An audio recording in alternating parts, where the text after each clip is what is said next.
Hi, I'm Jeff, and welcome to another one of my videos where we take a look at all the new comic books coming out on either November 7th or 8th, 2023, and I ask myself the question, what one new comic book would I buy this week if I could buy just one book? Let's start off this video like we start off most of these videos by taking a look back at my pick from 2 weeks ago, which was Universal Monsters Dracula, issue number 1. And the question remains, was it a worthy and worthwhile pick to be my just one book pick of the week? And the answer is yeah. Yes, it was. James Tynion IV did not disappoint once again. I thought it was fantastic. Interestingly enough, the first issue focused mostly on Renfield. For those of you who don't know the Dracula backstory, Renfield was this guy who went to go meet the Count, and then the Count exerted his powers over him, and now he's like partial Dracula. He eats bugs and he has some like Dracula superpowers, but nothing like the Count himself does. But by focusing a lot on him and his strangeness and Dracula's power over him and people's reaction to Renfield, it kind of showed how powerful Dracula was and how much influence and dread the community should be feeling knowing that he's anywhere in the picture without putting him front and center. He's totally in the background of the first issue. It was a really interesting and effective device. It got me more interested in Dracula than I would have expected. Now, I'll also mention that I did watch the 1931 original Universal Dracula movie in preparation for reading the comic book, and I have to say, it did help a little bit. It's set in that world, so I was familiar with the characters and the world. All that world building had already been done for me by watching the movie. And so it gave me a leg up in reading the comic book. So if you haven't watched the movie, I would suggest watching it. It's only about an hour and 15 minutes long, and it's actually pretty entertaining. Ends abruptly, but pretty entertaining movie and very helpful when reading this comic book. So that's basically all I have to say. I really, really enjoyed it. The writing by James Tynion IV was top-notch as usual. The art by Martin Simmons was phenomenal and perfect for the world that they are presenting with this Dracula story. I'm a big fan. I'm absolutely going to be sticking with it. If you read Dracula, I would be interested in hearing your honest feedback down in the comments. Don't be afraid to let me know if you thought it was hot garbage. I'm more than happy to hear a differing opinion. Okay, so that's it about 2 weeks ago. Let's now move forward and focus on the books that are coming out this week. As usual, I have my honorable mentions, and then I have my just one book pick for this week. The first honorable mention I want to tell you about is a new book. It is called Superman 78, The Metal Curtain, issue number 1 of a 6-issue limited series from DC.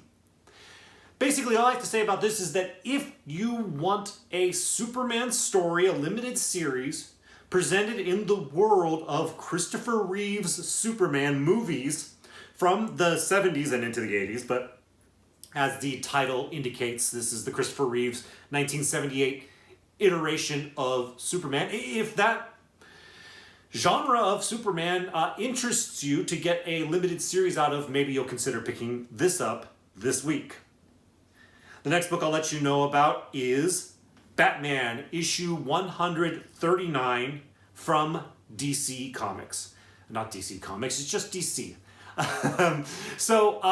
I mentioned Batman issue number 139 because I am pulling it. I have always been pulling Batman. I will be reading it. I'm really, really enjoying it. I think Chip Zdarsky is doing a fantastic job with it. Now, if you haven't been reading Batman, and you hear me talk about it every month because I buy it every month, but you're interested in checking it out, this might be a good time to jump on. It's the beginning of a new story arc. It's also a new story arc that features the Joker, which is always appealing to readers. So if you haven't been reading Batman and you're looking for an opportunity to jump on, I would suggest now, because the work by Chip Zdarsky and Jorge Jimenez is top-notch. If you've ever been a Batman fan and you're not reading it currently, I would recommend checking it out. The next book I want to let you know about is The Madness, issue number 4 of a 6-issue limited series from AWA. I mentioned this for the same reason I mentioned Batman. I'm pulling it. This was a series that was surprisingly impressive with me. With issue number 1, I decided to stick with it, especially since it was a limited series. Issue numbers 1, 2, and 3 have all been really entertaining and building. Both backstory on the character and also, kind of continuing to give us more and more information about what's happening in the current time as well. It's been very entertaining. I'm halfway through it. I'm going to stick with it. I'm buying it. I mentioned it to you. The next book I want to let you know about is a new book. It is called Petrolhead. Issue number 1 from Image Comics. Here's part of the description. It tells you a lot. In a climate crisis-ravaged future metropolis, an old, grumpy, obsolete, smoke-belching, cigar-chomping, hot rod racing robot is one 12-year-old girl's only hope. Together, can they outrace the chasing RoboCops with an invention that might just save humanity? This sounds like fun. This sounds like it could be entertaining, which is one of the primary reasons that I mentioned it to you this week. It also sounds like it might be good reading for a younger, maybe teenage reader of comic books. It sounds like it might be skewing that way a little bit, so that might be something to consider if you're looking for a comic for somebody who's younger. But like I said, in general, it sounds fun, it sounds entertaining, and I like fun and entertaining, so I mentioned that to you. The next book I want to mention to you is another new book. It is called Mitch, issue number 1 from Scout Comics. It's a little convoluted, so I'm going to read you the description and basically not say anything else, and you can make up your own mind. Mitch mixes comedy, science fiction, and urban fantasy, with character Mitch as the anthropomorphic lead, juxtaposed to the seemingly realistic world of the late 90s. It's Chunky Roger Rabbit with a bad temper meets Indiana Jones, set in a Sam Raimi's-looking cityscape. It's a story about one furry guy on a quest to find his true origins, unintentionally stumbling into adventure, mystery, and a secret, ongoing extraterrestrial conflict over Earth and its unsuspecting occupants. There's a lot going on there, but it could be a lot of something worth checking out, so I mentioned it to you this week. The next book I want to let you know about is another new book. It is called Empath, issue number 1 of a 5-issue limited series from Black Box Comics. I will admit I almost left this one off the list this week. It's basically the guy's superpower is empathy. And while empathy is an important thing and possibly quite lacking with a lot of people in this day and age, I don't know that at any degree it becomes a superpower. But maybe the writer knows something I don't know and has found a way to make empathy a superpower, and obviously the characters using their superpower to try to make the world a better place. If that raises your curiosity enough to be interested in checking it out, Empath is for you this week. The next book I want to let you know about is a new book. It is What If Dark? The Tomb of Dracula. Issue number 1 from Marvel Comics. It says, legend Marv Wolfman returns to Tomb of Dracula and the character he co-created. What if the legendary Dracula transformed Blade, the vampire slayer, into a vampire? Okay, I've mentioned before, I'm a big fan of what-if stories. I like when you can just take all the rules and throw them out the window and just tell the best, most imaginative story that you can. And What If provides a platform for doing that. This is not the most interesting one to me, but if you're a Blade fan, you probably want to check it out. If you're a Dracula fan, you might want to check it out. Seems like it could be pretty cool and worth checking out, and Marv Wolfman's involved with it. So there's a lot of good going on there. I'm very surprised that this didn't come out 1 or 2 weeks ago to time out better with Halloween. But so it goes. It's out now, and if it sounds entertaining to you, maybe you consider checking it out. The next book I want to tell you about is a new book. It's called Thanos, issue number 1 from Marvel Comics. Basically, all you need to know is Thanos apparently now has his own ongoing. I couldn't tell if it was a limited series or not. I couldn't find any information in my very quick research attempt to see if it was an ongoing or a limited series. It definitely has at least 3 or 4 issues, and it doesn't say here that it's limited, so it might just be a Thanos ongoing. That's not the worst thing in the world. Thanos is a pretty cool character, as the MCU demonstrated so effectively. So, if you want a Thanos-centric, ongoing comic book, Marvel has delivered to you this week. The next book I want to let you know about is another new book. It is Punisher, issue number 1 from Marvel Comics. So, Frank Castle is, I guess, kind of sort of still out of the picture. Although they hint that, or is he kind of in the description for this, but basically it looks like we're getting a new Punisher. Who that new Punisher is, if it's an older established character, or if it's somebody new, I'm not quite sure. It's not clear about that in the description, but there are a lot of Punisher fans out there who might be interested in checking out what a new ongoing series for the Punisher would offer. If you're one of those Punisher fans, here's Punisher number 1 for you this week. The next book I want to let you know about is House of Slaughter, issue number 19 from Boom Studios. I mentioned this book this week for the same reason that I mentioned Batman and the Madness. It's because I'm buying it. I'm pulling it. Of course I'm pulling House of Slaughter. I'm a gigantic James Tynion IV fan, although he's not writing this story right now, but it is in the world of Something is Killing the Children, which I love, love, love, love, love. So I buy this book every month when it comes out.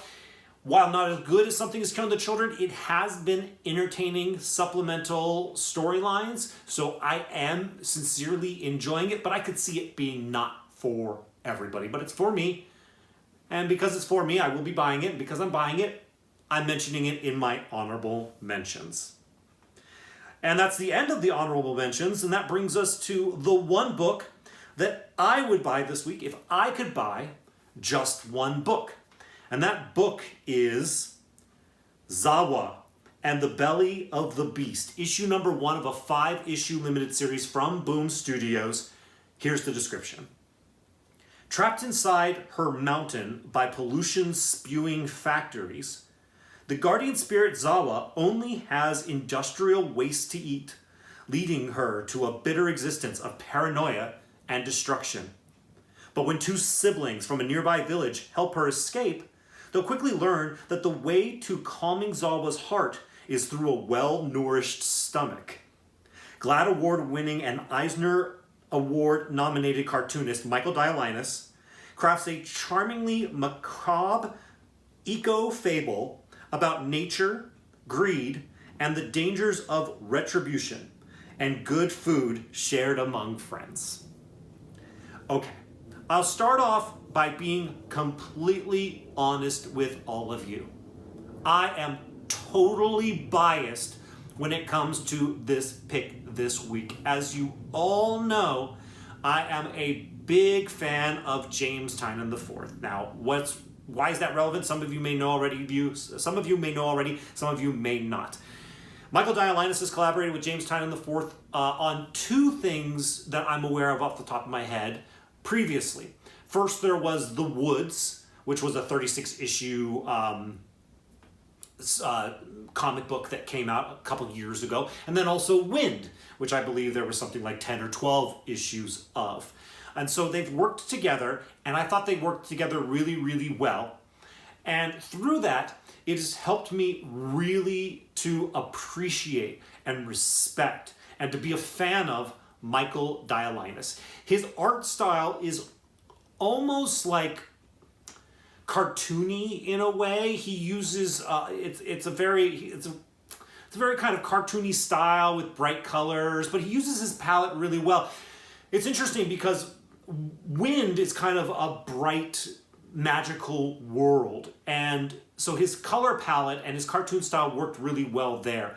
With The Woods, that same style was working in a very dark, desperate, dangerous situation, but it worked. It worked really, really well. So even though the style seems like it wouldn't be that versatile, it is quite versatile. So I'm a fan of his art, and I'm looking forward to seeing more from him in that regard. He's also writing this one. Now, I've never read anything he wrote, and that's where we might fall flat on our faces. Is the writing aspect of it going to be worthy and worthwhile as a just one book pick? I don't know. I am, as I've mentioned before, a very writer-focused enjoyer of comic books, so the writing really needs to be top-notch in order for me to be impressed or entertained or whatever. So, I'm not sure what to think about it from that perspective, but because I'm such a big fan of James Tynion IV, and because Michael Dialynas' collaboration with James Tynion IV has been so effective and so impressive to me, I can't help but be excited about this book coming out this week with Michael Dialynas doing the writing and the art. So for that reason, that is why Xaba and the Belly of the Beast, issue number 1, is my just one book pick for this week. Okay, that's it. I hope there was some useful information in there. As always, I invite you to hit the like button. It helps me out a lot. So please, just take that quick moment and punch that button. And if you haven't already subscribed, I would invite you to go ahead and do so right now. Thank you all so much for watching this video. I'll see you in the next one.